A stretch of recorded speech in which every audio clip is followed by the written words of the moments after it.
Okay, let me ask you this. What if the most fascinating summer reading list for a global leader wasn't packed with spy thrillers or Silicon Valley memoirs, but instead a 200-page theological warning about AI turning humans into digital slaves? Welcome to the bizarre world of Friedrich Merz, Germany's struggling chancellor, who's apparently trading beachside bodice rippers for a papal manifesto titled Magnifica humanitas. Let me unpack why this weird choice might actually reveal everything about his political survival instincts. Now, I know what you're thinking, a conservative politician voluntarily reading a dense Catholic encyclical on AI ethics? That's like Elon Musk quoting Dostoevsky at a cryptocurrency conference. But here's the twist, Merz isn't just sunbathing in Mallorca. He's staring down political oblivion. His party's imploding over a surrogacy scandal, the far-right's gaining momentum, and Germany's stuck in economic limbo. So why would he pick a document that calls AI the gravest threat to human dignity? Let's dissect this encyclical first.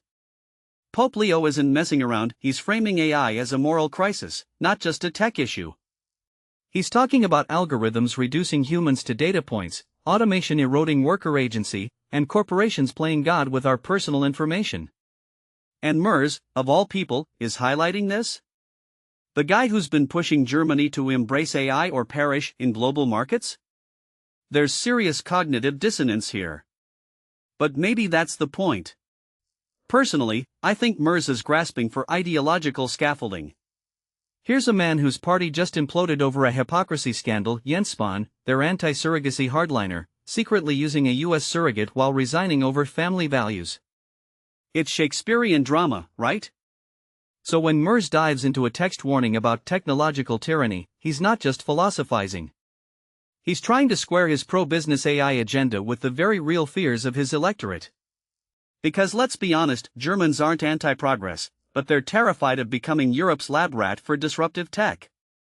What's fascinating is how this mirrors broader tensions.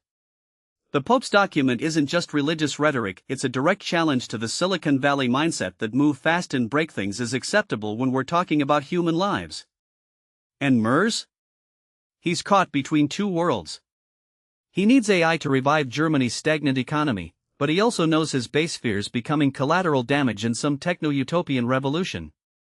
That's why this reading choice feels almost desperate, a Hail Mary to find ethical middle ground no one's really offering. But here's the kicker. By aligning himself with the Pope's cautionary tone, Merz might be trying to reframe his entire political identity. He's not just the CDU's beleaguered technocrat anymore, he's positioning himself as a guardian of ethical progress. Is it genuine? Probably not entirely. But does it matter? Maybe not. In politics, perception often counts more than sincerity. Let's zoom out for a second. This isn't just about one politician's beach reading. It's a symptom of our age, leaders scrambling to make sense of AI's ethical quagmire while their approval ratings burn. The Pope's encyclical, Merz's political gamble, Spahn's downfall, they're all threads in the same tapestry.